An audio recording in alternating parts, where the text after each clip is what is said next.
Эми жаңылыктарды, видеолорду оригиналын Москабар видео Telegram каналына жүктөйбүз. Ошол жерден көрсөңүз, көчүрсөңүз, комментарий калтырсаңыз жана лайк басып жактырсаңыз болот. Ассаламу алейкум жалпы мекендештер. Сиздер менен кайрадан эле Москабар. Аккеме студиясында окуялар, жаңылыктар жана кабарлар менен саламатсыздарбы. Москвадагы маанилүү жаңылыктар менен тааныштырабыз. Бирден лайк басып колдоп кетиңиздер. Жакшы кабарлар көп болсун деп, албетте бүгүнкү чыгарылышты жакшы кабардан баштайлы. Мекенибизде эң жакшы кабар. Түндүк-түштүк альтернативалык жолу ушул жылдын май айында пайдаланууга берилерин Транспорт министрлиги билдирди. Маршруттун узундугу 433 чакырымды түзөт. Анын 200 чакырымга жакыны мурда жол жок болгон аймактарга төшөлгөн. Көк ташуусу аркылуу узундугу 3,9 чакырым болгон тоннель курулуп, 2 бийик көпүрө да орнотулду. Жол пайдаланууга берилгенден кийин Жалал Абадтан Балыкчыга чейин 6 саатта жетүү мүмкүн болот. Учурда жол узактыгы 13 саатты түзөт. Түндүк-түштүк унаа жолунун курулушу 2014 жылы Кытай берилген Асияга салына баштаган. 2 оор жүк ташуучу унаа кенен өтөт. Бул туннелге катарлаш авариялык дагы бир туннель курулду. Каттамдын дагы бир уникалдуулугу эстакадалык көпүрөлөр. Мындай көпүрөдөн экөө бар. Алар Борбор Азиядагы эң узун стратегиялык көпүрөлөрдүн бири болуп эсептелет. Бул уникалдуу жол түндүк менен түштүктү байланыштырат. Анан да кызыгы, буга чейин Жалал Абадтан Балыкчыга Бишкек аркылуу баруу үчүн 13 саат убакыт кетсе, альтернативдүү жол ачылса Жалал Абадтан Балыкчыга 6 саатта кирип барса болот. Мигранттар боюнча рейдтер Москвада, Россияда гана жүргүзүлбөстөн башка мамлекеттерде дагы жүргүзүлүүдө. Деги эле мекендештер, өзүңүздөргө сак документтерге так болуңуздар. Бул видеодо Санкт-Петербург шаарындагы мигранттарга каршы рейдтерден алынган видео. Открываем, полиция!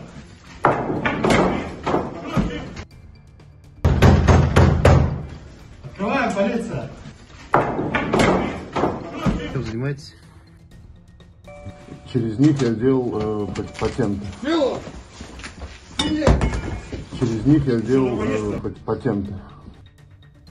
Кыргызстандын тышкы иштер министрлиги билдирет, АКШдагы миграциялык саясат өзгөрүп, рейдтер жүрүп жаткандыгына байланыштуу кыргызстандарга кайрылды.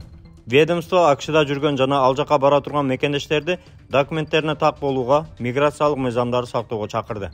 Суроолор жаралса, Кыргызстандын АКШ жана Канададагы элчилигине же Чикаго шаарындагы башкы консулдукка кайрылса болот. Клиника Асмед жана үй бүлөлүк клиника. Клиникада терапевт, гинеколог, уролог, кардиолог, хирург, гастроэнтеролог, лор, дерматовенеролог, невропатолог, стоматолог жана педиатр кабыл алат. Ошондой эле лаборатордук анализдердин бардык түрүн тапшыра аласыз. Дарыгерлер бейтаптарды текшерүүдө, жаңы акыркы үлгүдөгү эксперттик УЗИ колдонушат. Бардык адистер жогорку билимге ээ жана өз кызматтарында 10 жылдан ашуун эмгектенип келишет. Ошого карабай, баалары сиздин капчыгыңызга төп келет. Толук дарегибиз: Москва шаары, метродон 1 мүнөттүк жол, метро Фанвизинская, улица Милошенкова 3К1. Байланыш номеру +7 915 227 0005. Метро Тушинская, проезд Стратонавтов көчөсү 9. Байланыш номеру +7 925 088 02 02. Кыргызстанда милиция жасалма виза жасап жаткан мигранттарды Кыргызстанга мыйзамсыз алып кирип жүргөн пакистандыктар кармалганын кабарлады.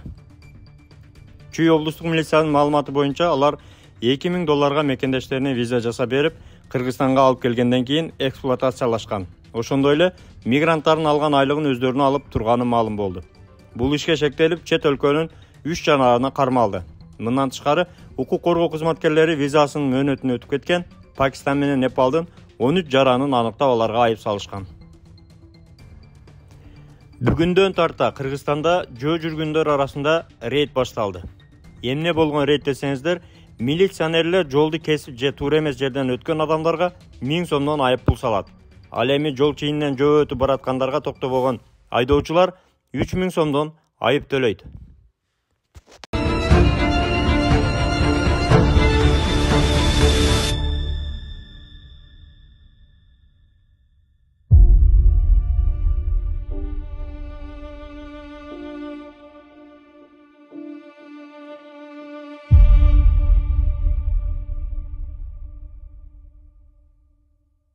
Бүгүнкү кабарлар сиздерге пайда алып келди деген ойдобуз. Бирден лайк басып, группалар менен таркатып, биздин каналга колдоп, катталып кетиңиздер.